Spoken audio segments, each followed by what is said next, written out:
책으로 만나는 가을 개병 문화 김영현입니다.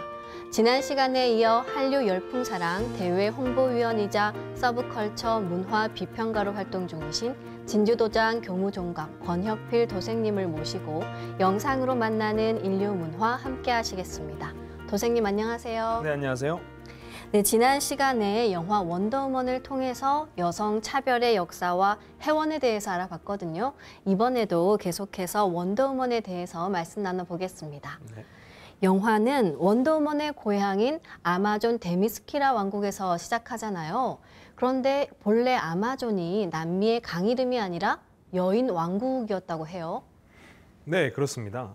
아마존은 여전사들로만 이루어진 전설적인 부족인데요. 본래 군신 아레스와 요정 하르모니아의 후손으로 알려져 있습니다.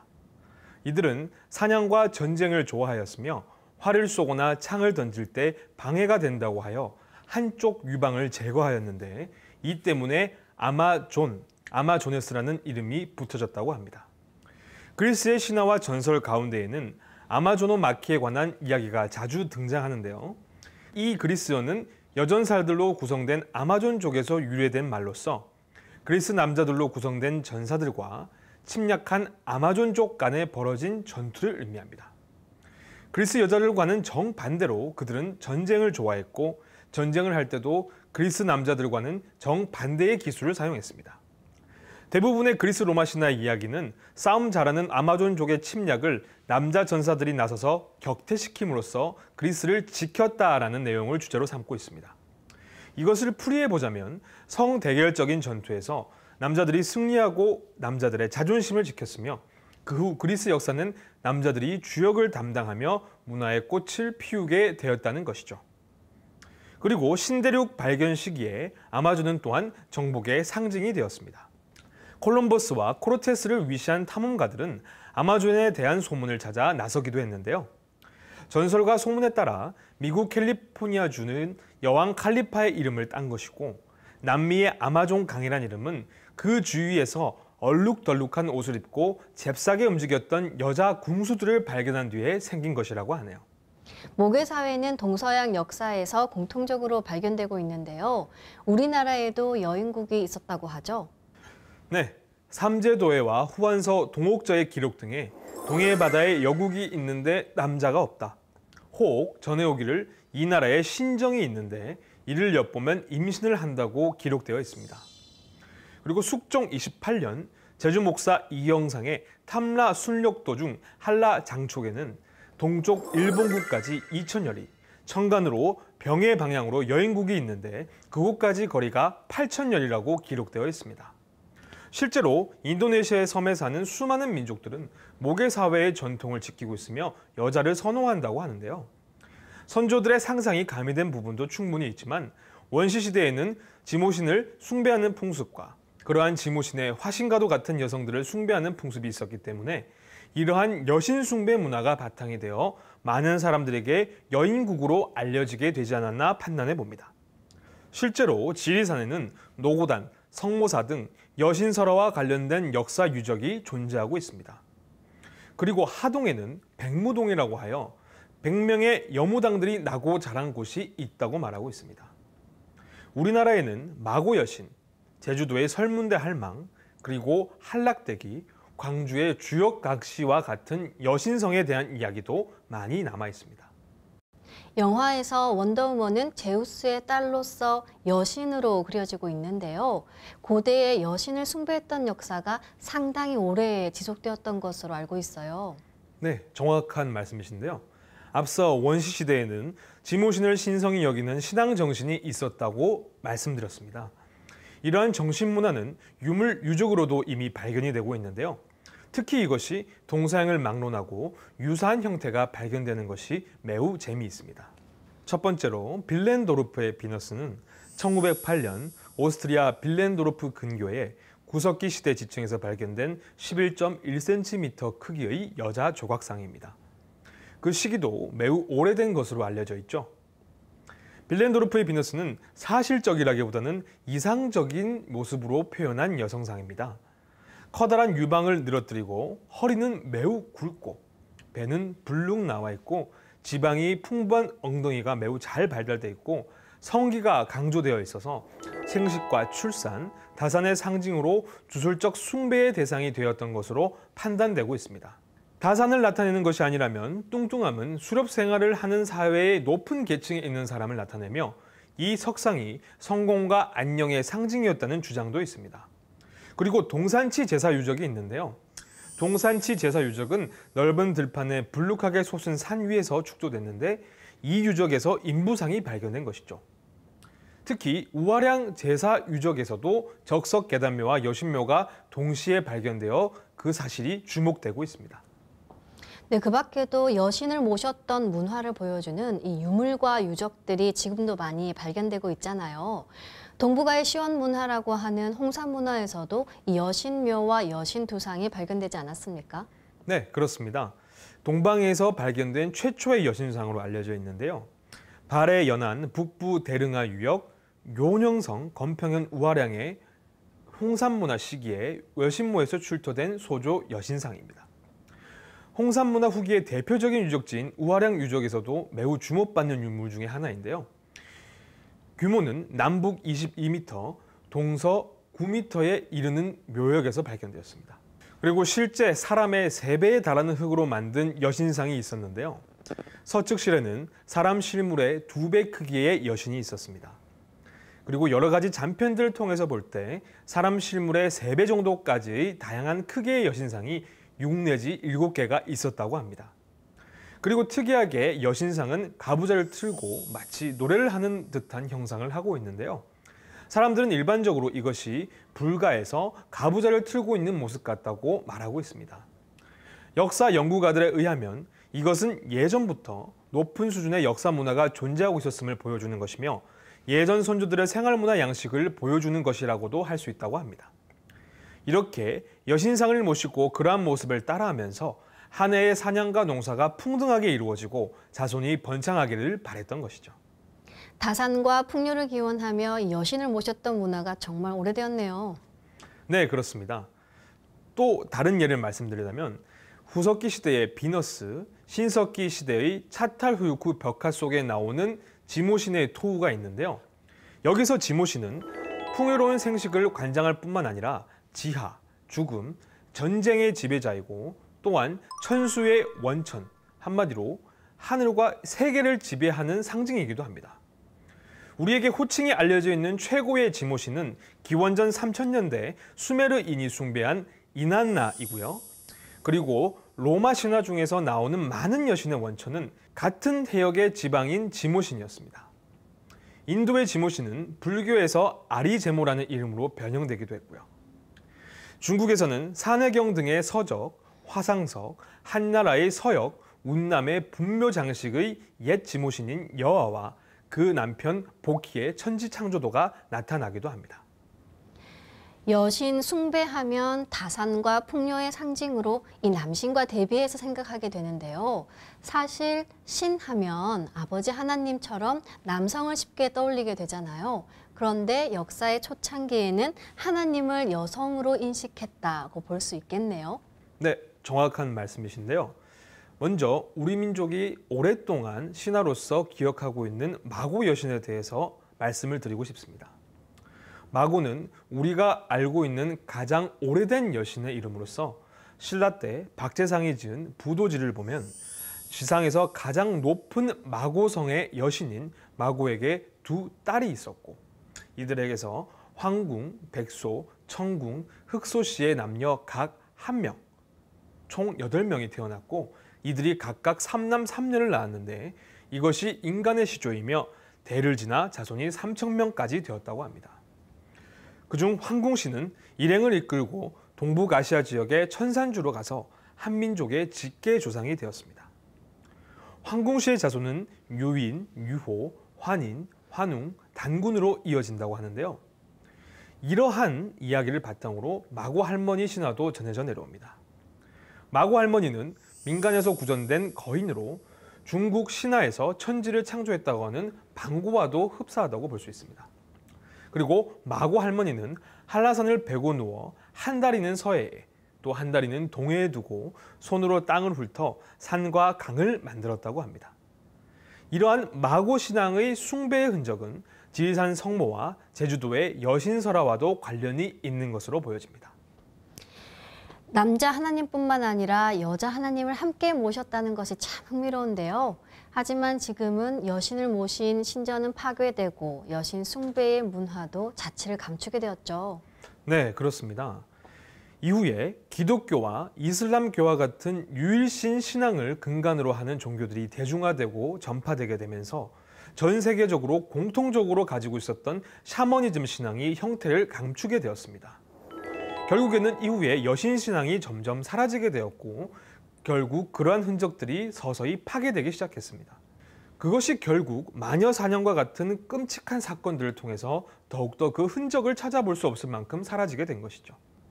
그것에 대해 반발하는 작용을 줄이기 위하여 여신 신앙을 대체할 대상으로 예수님의 어머니인 마리아를 성모의 반열에 올려 여신 신앙의 양상을 가톨릭 문화가 흡수할 수 있도록 하였습니다. 성모신앙 이야기가 나와서 말인데요. 이 원더우먼은 본래 아마존 데미스키라 왕국의 공주로서 이름이 다이애나라고 하셨어요. 그런데 이 다이애나라는 이름이 성모신앙과 또 연관이 있다면서요?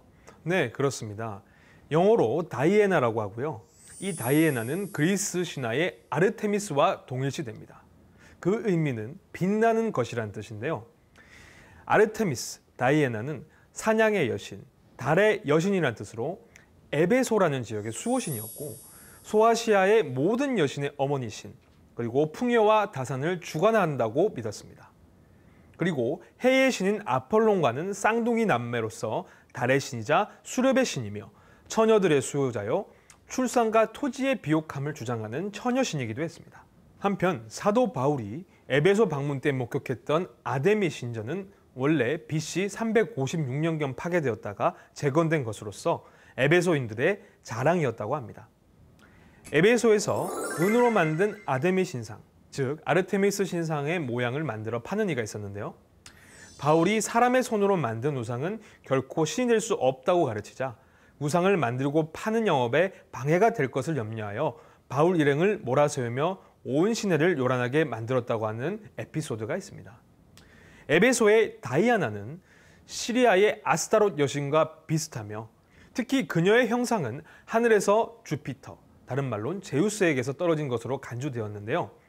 사실 이것은 나무 조각 형상으로 가슴에는 많은 젖이 주렁주렁 달려있고 머리에는 탑 같은 것이 있으며 손에는 지팡이가 있었다고 합니다. 지모신의 모습을 이렇게 구체화시킨 것이죠. 이렇게 사도 바울의 책망이 있은 후에도 에베소 사람들의 다이아나에 대한 열정은 그 기세가 전혀 꺾이지 않은 채 여전히 남아있었고 결국 그로부터 약 400년이 지난 후에 에베소 공회에서 종교 지도자들은 마리아로 둔갑한 다이아나에게 하나님의 어머니라는 호칭을 부여하는 선언을 채택하게 되었다고 합니다. 에베소 공의에 대해서는 조금 더 설명해 주실까요?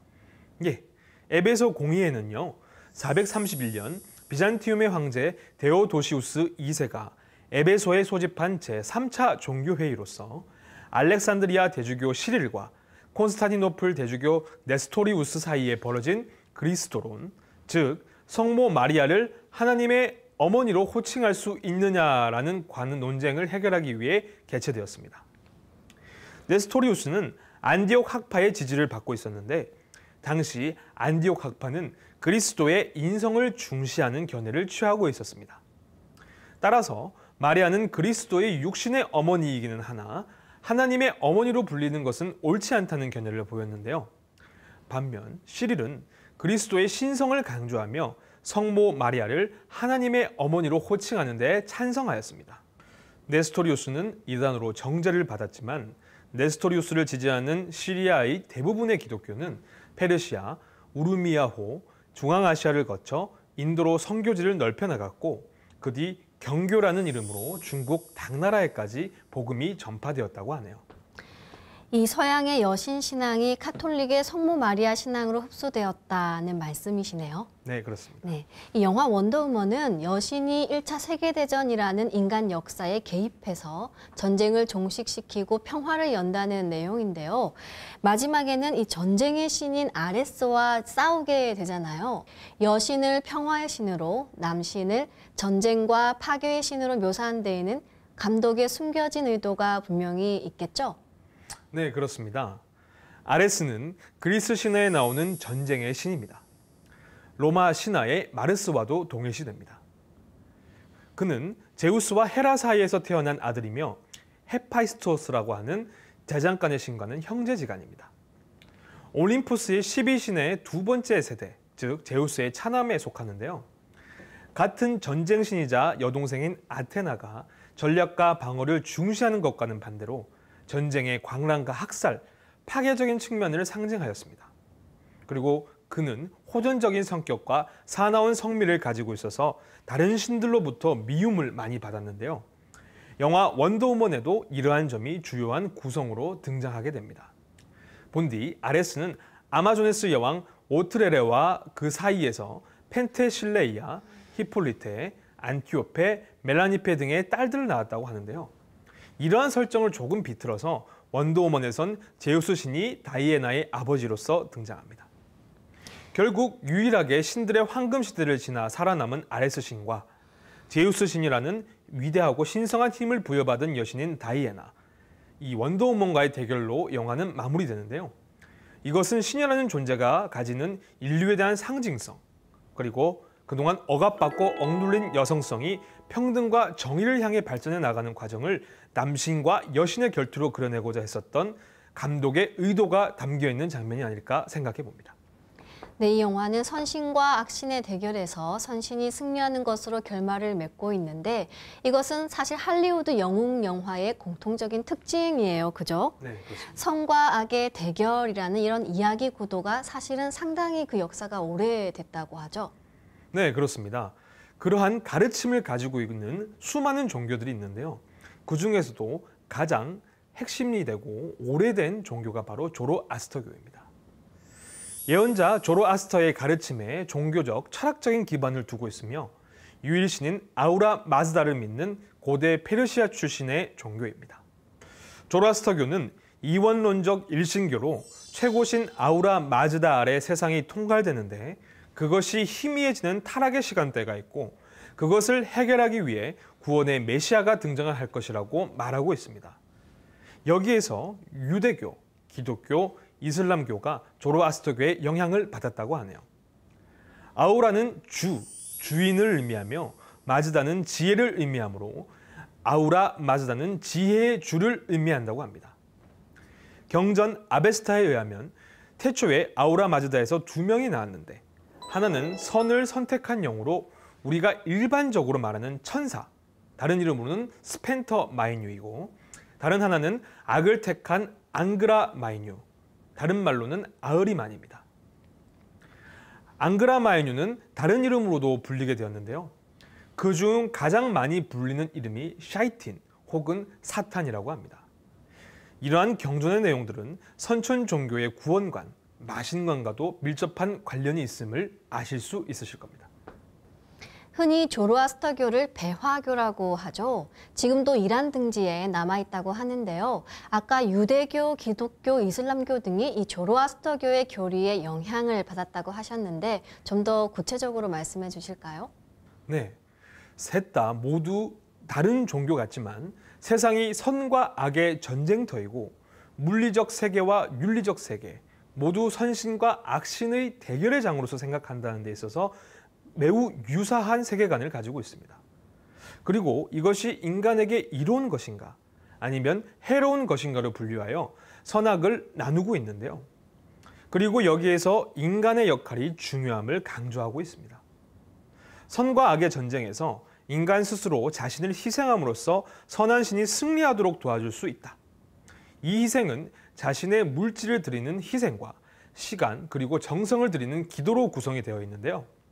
조로아스터교의 이원론적 투쟁사에서는 어느 한쪽의 승리로 일괄되는 것이 아니라 자유의지를 가진 인간의 선택과 적극적인 행위가 그 승리를 이끌어낼 수 있다고 말하고 있습니다.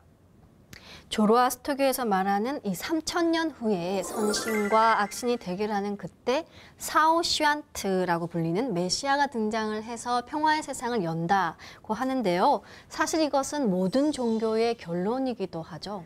네, 그렇습니다. 앞서 말씀드린 유대교, 이슬람교, 기독교의 경우에는 이후에 반드시 인간 세계가 악의 개입을 통해서 타락의 길을 걷게 될 것이며 그 타락을 구원하기 위한 구원의 존재, 절대자의 윗결을 가진 존재가 등장하게 될 것임을 자신들의 경전 문화를 통해 확증하고 있고요. 유교의 경우에도 주역을 통해서 제출오진, 성언호관, 즉 우주의 절대자가 진방에 나타나시고 말씀이 간방에서 완성된다는 말로써 도탄에 빠진 인류를 구원할 구원자가 반드시 나타나리라고 선언하고 있습니다. 특히 기독교의 경우에도 사회문서와 같은 오래된 성경의 고본에는 메시아가 두 분이 오실 것이며 한 분은 왕으로 오시며 한 분은 제사장으로 오실 것이라고 기록되어 있습니다. 즉 인류가 살아가기 위해서 하늘과 땅의 은총이 있어야 되는 것처럼 인류의 구원에 있어서도 천지 부모의 구원이 함께 있어야 한다는 말을 상징하는 것이기도 합니다. 이에 대해서는 도전과 증산도의 진리 등 진리서적을 통해 알아보시기 바랍니다. 인류가 구원의 메시아인 아버지 하나님과 어머니 하나님을 함께 잘 모셔야겠습니다. 마지막으로 정리 말씀 부탁드리겠습니다. 네, 벌써 시간이 이렇게 돼서 너무 아쉬운데요. 네, 두 번에 걸쳐서 영화 원더우먼에 대해서 함께 살펴보았습니다. 오랫동안 독자들에게 사랑받았던 캐릭터 원더우먼의 시작은 바로 다름 아닌 인류가 잊고 있었던 여신 문화, 지모신 문화에서 비롯된 것임을 아실 수 있었습니다. 그 여신 문화의 바탕에는 우리가 하늘과 땅을 신성시 여기며 우주와 인간의 소통을 소중히 여겼던 황금시대에 대한 그리움이 내포되어 있었습니다. 그리고 전 세계의 종교가 선과 악의 대립, 그리고 그 구원의 길을 기다리고 기원하는 공통점을 지니고 있다는 점에서 수많은 종교, 언어, 문화를 초월하여 신의 자녀로서 인간의 정체성과 가치는 오래도록 우리 인류의 역사를 관통하고 있었다고 할 수 있을 것입니다. 앞세상은 정음정량의 시대라고 증산도에서는 말하고 있습니다. 오래된 오해와 갈등을 푸는 데에 남자와 여자, 음과 양, 우주를 구성하는 인류의 시원을 이해하는 것이 가장 중요한 일이 아닐까 생각해 봅니다. 상제님께서는 수부님과 함께 남성과 여성이 동등하게 하나 되어 인류를 구원하는 길을 만들어 주셨습니다. 도전의 천지공사와 수부님 편을 통해서 진정한 인류 구원의 여성시대에 대해서 제대로 알아보시는 시간이 되셨으면 좋겠습니다. 네, 지금까지 진주도장 교무종감 권혁필 도생님을 모시고 영상으로 만나는 인류 문화 함께 하셨는데요. 인류의 여신 숭배 문화에 대해 많은 것을 배울 수 있었습니다. 도생님 소중한 말씀 감사드립니다. 네, 고맙습니다. 역사의 초창기에 인류는 아버지 하느님과 어머니 하느님을 함께 모셨습니다. 하지만 남성 위주의 역사가 진행되면서 우리의 기억 속에서 어머니 하느님은 잊히고 말았는데요. 인류가 다시 찾아야 할 어머니 하느님. 그분이 바로 증산 상제님의 반려자로서 정통대권을 전수받으신 태모 고수부님이십니다. 이제 정음정량의 후천 가을을 맞아 아버지 하느님과 어머니 하느님을 함께 모셔야겠습니다. 책으로 만나는 가을 개병 문화 다음 시간에 다시 뵙겠습니다.